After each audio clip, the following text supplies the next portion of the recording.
तपाई यतिखेर हेर्दै हुनुहुन्छ त्रिशुली खबर टिभी। 24 घण्टा ताजा खबरको लागि हाम्रो च्यानललाई सब्स्क्राइब गर्नुहोला, नजिक रहेको बेल आइकन दबाई हामीसँग जोडिनुहोला। प्रचण्डको भारत भ्रमणप्रति नेकपा एमाले नेता गोकुल बास्कोटाको कटाक्ष। तालिका गडबड हुनु खासमा अपमान होइन। नेकपाको विषयमा फेरि लफडा। माधव कुमार नेपाल र वामदेव माथि खनिए ऋषि कटेल। प्रचण्डको भारत भ्रमणलाई आर्जु राणा देउवासँग भएको भेटसँग जोडेर झुटो प्रचार गरिएको माओवादी केन्द्रको भनाई। प्रचण्डको भारत भ्रमणप्रति एमाले नेता बास्कोटाले दिए निकै ठुलो दनक, माओवादीमा खैला बैला। नेकपा एकीकृत समाजवादीमा झलनाथ खनालको बढ्दो पकड। तिलोत्तमा नगरपालिकाको घटनामा गृहमन्त्रीले जवाब दिनुपर्छ। खिमलाल भट्टराई। तालिका गडबड हुनु खासमा अपमान नभएको माओवादीको भनाई। किन भेटेनन् मोदीले प्रचण्डलाई? सांसद सुरेश आली मगरले दिए प्रचण्डको विरोध गर्नेलाई साइबर स्यालको संज्ञा। माओवादी अध्यक्ष पुष्पकमल दाहाल प्रचण्डले के गरे त भारतबाट बल्ल बाहिरियो वास्तविकता। बालुवाटारमा छलफल।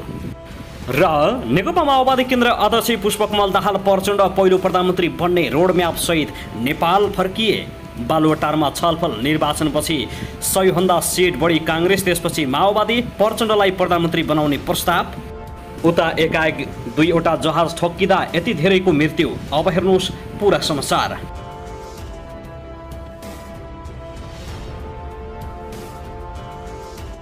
दर्शक महानुभाव नमस्कार, तपाईहरुलाई हार्दिक स्वागत छ हाम्रो च्यानल त्रिशुली खबर टिभीमा। यदि हाम्रो च्यानललाई अहिलेसम्म सब्स्क्राइब गर्नुभएको छैन भने सब्स्क्राइब गरी नजिक रहेको बेल आइकन दबाई हामीसँग जोडिनुहोला। दर्शक महानुभाव फेरि पनि हामी तपाईहरुमाझ निकै महत्त्वपूर्ण अपडेटका साथ उपस्थित भइसकेका छौं। यो भिडियोलाई अन्तिमसम्म हेरी हामी साथ दिनुहोला। दर्शक महानुभाव हाम्रो मेहनतको लागि एउटा सानो लाइक गर्न भने नभुल्नुहोला। कहाँदेखि हेर्दै हुनुहुन्छ, के भन्न चाहनुहुन्छ, तपाईको मनमा लागेको प्रतिक्रिया अवश्य पनि कमेन्ट गर्न नभुल्नुहोला। दर्शक महानुभाव, के तपाईँ हाम्रो च्यानलमा नियमित श्रोता हुनुहुन्छ? यदि नियमित हुनुहुन्छ भने तल कमेन्ट बक्समा नियमित अथवा रेगुलर लेख्नुहोस्। यदि तपाईँ नयाँ हुनुहुन्छ भने सब्स्क्राइब गरी जोडिनुहोस् ताकि नयाँ अपडेटका साथ हामी तपाईहरुमा छलफल उपस्थित हुने गर्दछौँ। हाम्रा अपडेटहरू तपाईहरूलाई के कस्तो लागिरहेका छन्, सल्लाह सुझाव प्रतिक्रिया अवश्य पनि कमेन्ट गर्न नभुल्नुहोला। दर्शक महानुभाव, अन्ततः भारतबाट फिर्ता आएको 24 घण्टा नबित्दै प्रचण्डले आफू प्रधानमन्त्री बन्ने रणनीतिका साथ रोडम्याप तयार पारेका छन्। अहिले 6 बजे बालुवाटारमा छलफल हुँदैछ।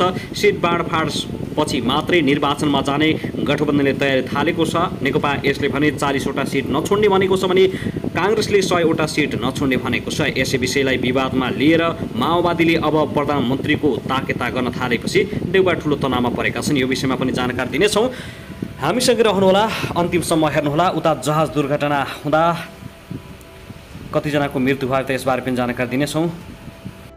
दर्शक महानुभाव, आउनुहोस् अब पहिलो खबरतर्फ लागौँ। नेकपा एमालेका नेता तथा पूर्व मन्त्री गोकुल प्रसाद बास्कोटाले नेकपा माओवादी केन्द्रका अध्यक्ष पुष्पकमल दाहाल प्रचण्डको भारत भ्रमणप्रति व्यङ्ग्य गरेका छन्। उत्तरी छिमेकीसँग डिनर खाएको चिसा हात सुक्न नपाउँदै प्रचण्ड राजनीतिक भिक्षा माग्न दक्षिणी छिमेकी भारत पुगेको आरोप उनले लगाएका हुन्।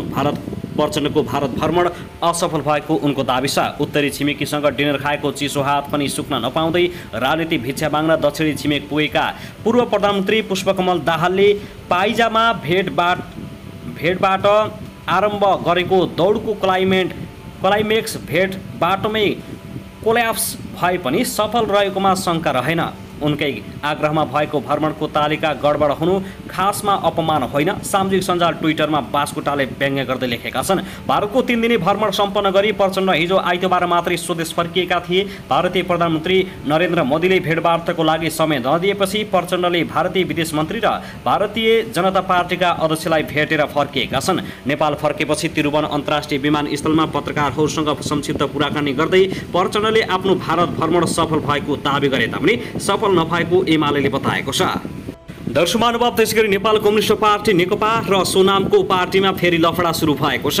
अध्यक्ष ऋषि कटेलले नेकपा एकीकृत समाजवादीका अध्यक्ष माधव कुमार नेपाल र नेकपा एकता अभियान चलाइरहेका वामदेव गौतमले आफ्नो पार्टी र नाम दुवै हडप्ने षड्यन्त्र गरिरहेको गम्भीर आरोप लगाएका छन्। अध्यक्ष कटेलले सचिवालय बैठकको निर्णय सार्वजनिक गर्दै अदालतको निर्णयबाट पराजित र अध्यादेशबाट पार्टी बनाउन पुगेका तत्त्व तथा कथित 15 सेप्टेम्बरको नाममा गुट चलाइरहेकाहरूलाई भाडामा लिएर नेपाल कम्युनिस्ट पार्टीको नेतृत्व र वैधानिकता कब्जा गर्ने दोस्रो प्रयासलाई समेत 2078 पौष 17, 18 र 19 गते जनकपुरमा सम्पन्न भएको राष्ट्रिय सम्मेलनले पूर्ण रूपमा पराजित गरिदिए पनि षड्यन्त्र कायम राखेको बताएका छन्। उनले सम्मेलनपछि पनि भाडामा परिचालित षड्यन्त्रकारीहरूले सम्मेलनबाट निर्वाचित अध्यक्षलाई कृत्य हस्ताक्षर गरी पार्टीबाट निष्कासन गरेको हास्यास्पद भएको घोषणा गरेका छन्, जसको हस्ताक्षर भनेको थियो सम्बन्धित कमरेडहरूले मेरो कृत्य हस्ताक्षर गरे भने निर्वाचन आयोगमा आफै उपस्थित भई निवेदन दर्ता गरेपछि भोलिपल्टैदेखि नक्कली काबा अध्यक्षको नामबाट गतिविधि हुन थाल्यो, अध्यक्ष कटेलले भनेका छन्। उनले यी सबै दुर्प्रयास असफल भएपछि माधव नेपालको आरोक्ष परिस्थिति र निर्वाचन आयोगबाट आधिकारिकता दिलाइदिने आश्वासनपछि कथित सम्मेलनको नाटक मञ्चन गरिएको समेत उनको भनाइ छ। दर्शकहरू त्यसैगरी तिलोत्तमा नगरपालिका वडा नम्बर 4 का वडा अध्यक्षलाई स्विमिङ पुल पौडी पोखरीमा धकेल्ने प्रहरी अधिकारलाई कारबाही गर्ने नेकपा एमाले रूपन्देहीले माग गरेको छ। सोमबार प्रमुख जिल्ला अधिकारीले ज्ञापन पत्र बुझाउँदै नेकपा एमाले तिलोत्तमा 4 का वडा अध्यक्ष हरिबहादुर छेत्रीमाथि दुर्व्यवहार गर्ने इलाका प्रहरी कार्यालय बुटोलका प्रमुख डीएसपी ठगबहादुर केसीलाई कारबाहीको माग गरेको हो। नगर प्रमुख रामकृष्ण खानले 90 सदस्यीय जनप्रतिनिधि रहेको सभामा आइतबार 42 जनाको मात्रै हाजिरी भएपछि गुणपूरक सङ्ख्या नपुगेको भन्दै सभा स्थगित गरेका थिए। त्यसक्रममा नगरसभा स्थगित गरेको भन्दै नेकपा एमालेका जनप्रतिनिधिहरूले विरोध गरेका थिए। विरोधमा धकेला हुने क्रममा डीएसपी केसीले तिलोत्तमा 4 का वडा अध्यक्ष हरिबहादुर छेत्रीलाई मणिग्राम पार्टी प्यालेसको पौडी पोखरीमा खसालिदिएका थिए।